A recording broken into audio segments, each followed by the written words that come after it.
زرینو کرخو ته ستړي مشئ. زه یر محمد پردیسیم.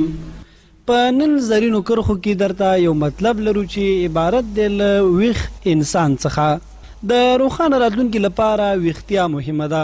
فکرمند انسان چې څومره ډیر وخت ویښ وي په هماغه اندازه ډیر پرمختګ کوي.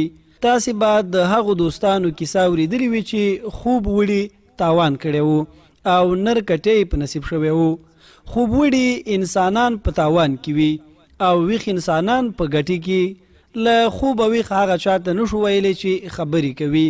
په خوب کې هم ځینې په درانده خوب وړي انسانان کله کله خبرې کوي او غوریږي، خو ویښ سره یې توپیر یوازې په خبرو کولو کې نه دی. ویښتیا د ګرځېدلو په معنا هم نه ده. ځینې خوب وړي انسانان په خوب کې هم ګرځي را ګرځي، خو د دوی ګرځېدل بیا هم له اصلي ژوندیو انسانانو سره توپیر لري. له خوبه پاڅېدل د سترګو خلاصولو په معنا هم نه دي. د ځینو انسانانو په خوب کې هم سترګې خلاصې وي او رډې رډې به ګوري، خو په اصل کې به هغه ویده وي. ویښتیا د ساه اخیستلو او روح درلودلو په معنا هم نه ده. ډیر ژوندي شیان دي چې ساه لري، خو له خوب وړو سره یو شان دي.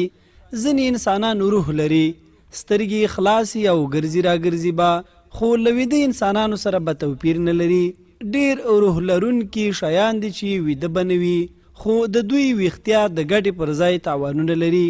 په ځنګل کې ویده زمری ښه وي چې ویښ شي په ظلم کولو پیل کوي.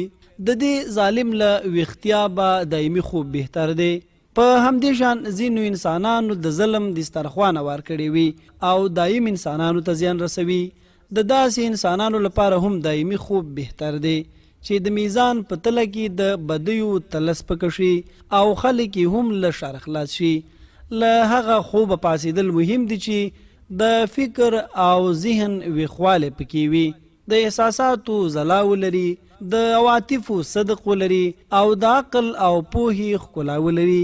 د نړۍ د اکثرو خلکو فکرونه ویښ دي، نو ځکه فکری او جسمی کارونه د کار دي. د ځینو خلکو فکرونه او ذهنونه ویده وي، په زاړه خوب ویده او په زړې زانګو کې زاړه خوبونه ویني، نو له همدې امله له فکر او جسم ښه استفاده نشي کولی. چې فکر ویښ شي جسم ښه کارونه کوي. د نن زرینې کرښې مو پر همدې ځای پای ته رسیږي.